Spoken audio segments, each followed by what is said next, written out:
Welcome to this episode of John's Journal, and it has been a busy week. Let's get into the adventures in Nicholas Cresswell's journal.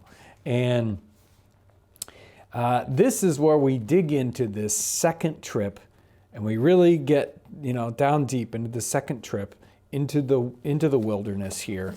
And I left off with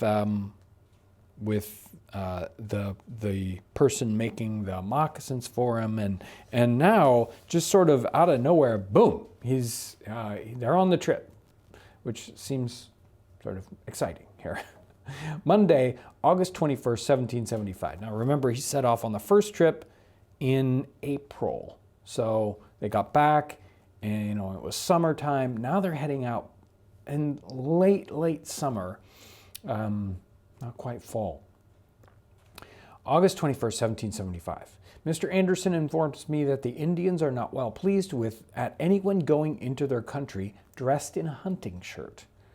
Got a calico shirt made in the Indian fashion, trimmed up with silver brooches and arm plates, so that I scarcely know myself.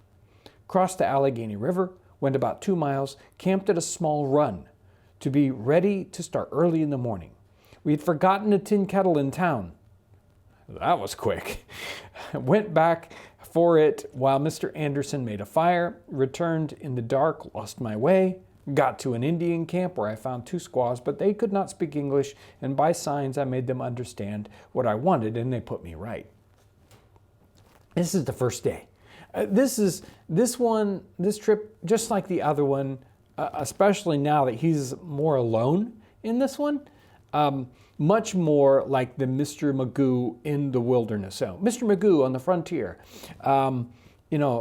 they set out, and then they haven't even really started.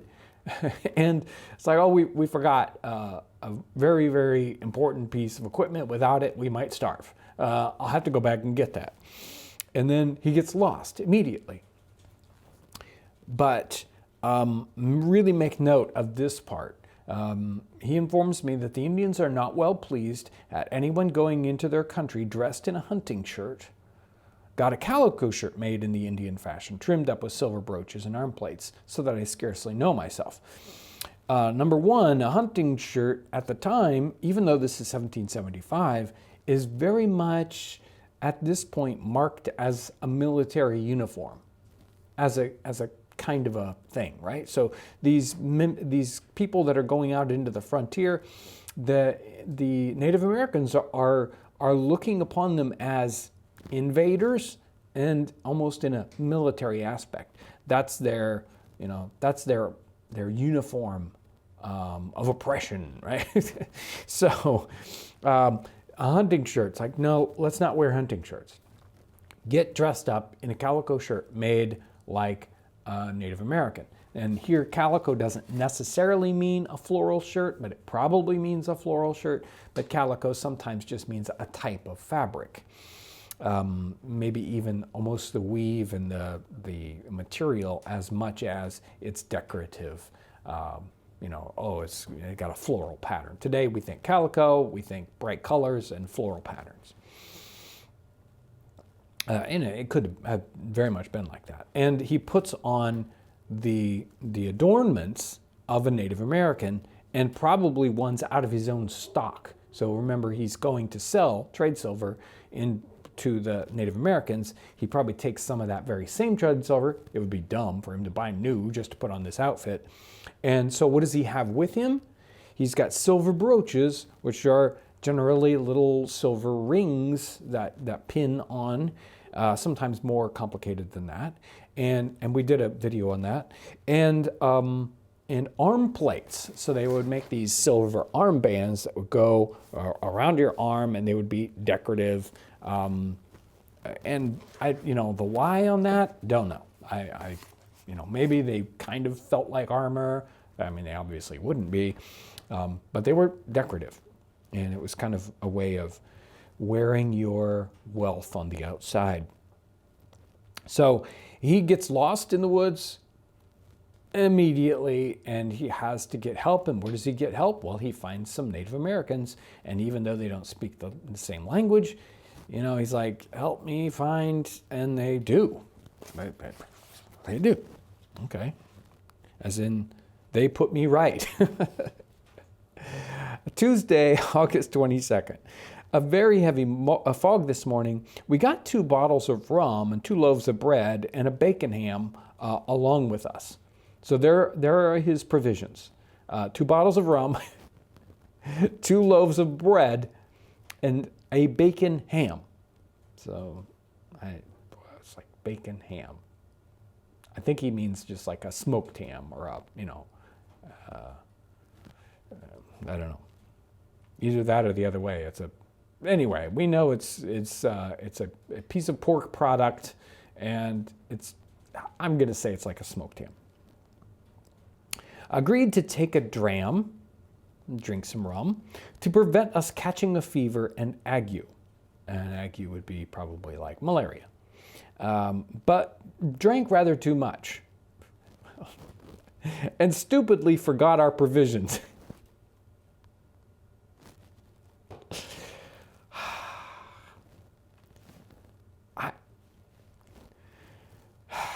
Mr. Cresswell, Mr. Anderson, you might not be the perfect people for this journey. Got to log town. Multiple different log towns generally are towns of very, very primitive dwellings. They probably mean a town of log houses. Sometimes you'll see those referred to as Native American places, or at times even you'll have a reference like that, and it will mean a grouping of enslaved African dwellings. So they would have, like their own sort of community on wherever they're working, and it would be made of log cabins, and they would call it Log Town. Got to Log Town about noon, crossed the river, went to Mr. John Gibson's lodge there, but would not make our wants known for fear of being laughed at. Well, I already laughed at you. So they didn't even ask for extra food or provisions because they're already idiots. We crossed the river in a canoe made of hickory bark, stretched open with sticks. It's likely not hickory bark, but an elm bark canoe, like the elm bark canoe that we made several years ago. You can go back and check that episode out.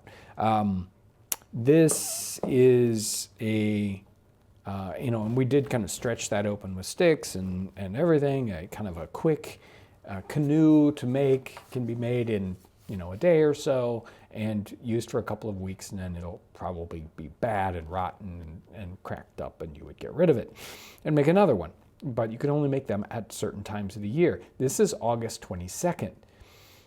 This canoe is lasting a while. I mean, it could be a birch bark canoe, but I don't think so. Hard to say here with their location, where they're at. It might be difficult to make a bark canoe, like an elm bark canoe at this time of year. So it could be an elm bark canoe that they have figured out how to, make it continue to last into August, or this might be a birch bark canoe.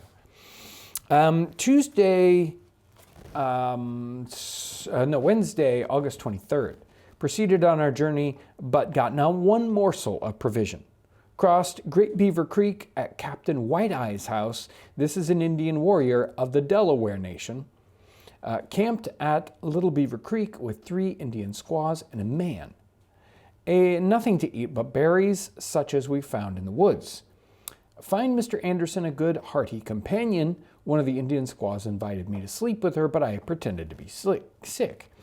She was very kind and brought me some plums that she got in the woods. Parted with the Indians, met Captain Kilbuck, an Indian warrior, camped at White Oak Run, got plenty of red plums and wild cherries, which is our only food. Still, this is like second day out, third day out. They're eating nothing but berries and fruits they're finding in the woods. Well, that's going to get a little, it's not going to be good for your digestion to keep doing that day after day, but hey, whatever. Friday, very heavy rain all day. Lost our horses, but an Indian brought them to us in the evening, for which we gave him a pair of leggings. Breakfasted and dined and supped on plums and wild cherries. Here the wild plums are in great abundance, about the size of our common white plums in England, some red, others white, very well flavored. The cherries are small, black, very sweet, and grow in bunches like currants. Well, they're not our wild cherries. I'm not sure what cherries they were eating, because about the last thing you would call the wild cherries around here would be sweet. Ugh, they are very bitter. And this is the last reading, but it is a long one. This is from Saturday, August 26th. Just as the sun went down, we stopped to get our supper on some dewberries, a small berry, something like a gooseberry. Mr. Anderson had gone before me and said that he would ride on about 2 miles to a small run, a river, stream, where he intended to camp as soon as I had got sufficient food, sufficient berries. I mounted my horse and followed him till I came to a place where the road forked. I took the path I had supposed he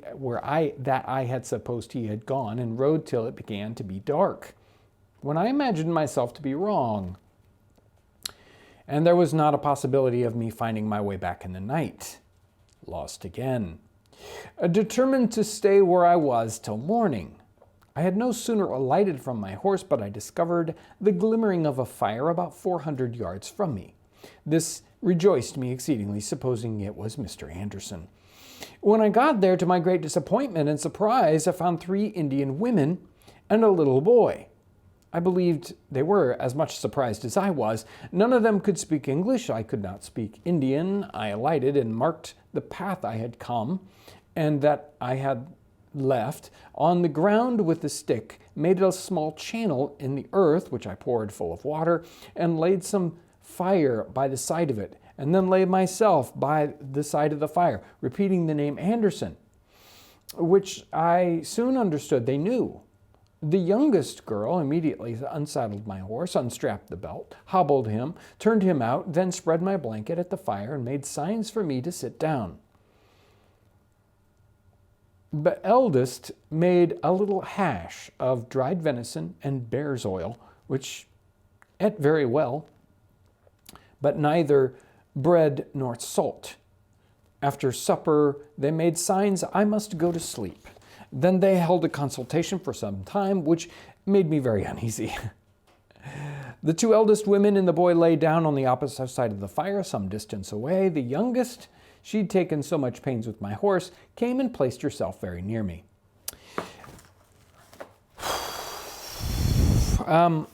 Notice, now remember, hark back a couple of episodes ago, just as he was leaving,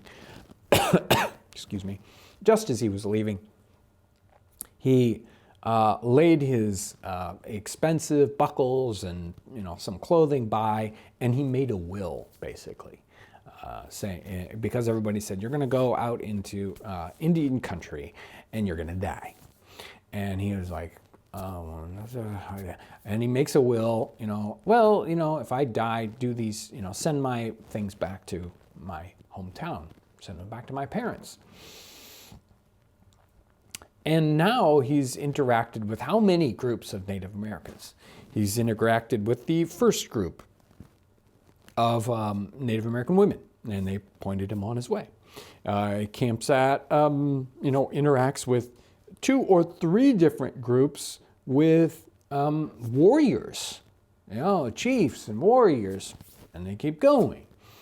He stops by, this setting, and there's 3 Native American women and a boy, and, no problem. We don't even speak your language, but, he said Anderson, and he's wearing, Native American style clothing.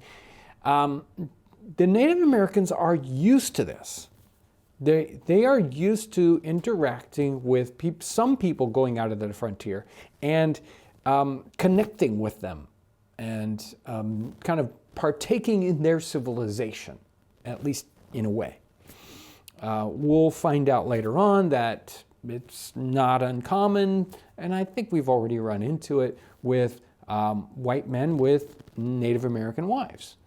And they, kind of work within this kind of a halfway in between these two civilizations, trading back and forth, taking, these goods like knives and cooking equipment that the Native Americans don't have, and then trading for furs and whatnot, and going back and forth. And these men that do that are used to this, kind of being that bridge going back and forth and working with both of these people groups at the same time. And when they're in civilization, they probably act like those people, and when they're in with the Native Americans, they're probably acting much more like the Native Americans. They don't have any problem with this. And the Native Americans are used to these people that, kind of interact on both sides. Not everyone, this is like everything that's painted very, black and white or very stereotyped. As we, look back at it, we want to, have a shorthand for, here's what the Native Americans were like, here's what, traders were like, or whatever. It's much more diverse than that. And so here we are at the brink of war. There's lots of hostilities. Some places people are getting killed, and Nicholas Cresswell has had no problems whatsoever with the Native Americans. He hasn't mentioned a single situation where they've acted to him in any hostile intent. They've fed him. They've pointed him on his way. They've, say, oh, come sleep by the fire.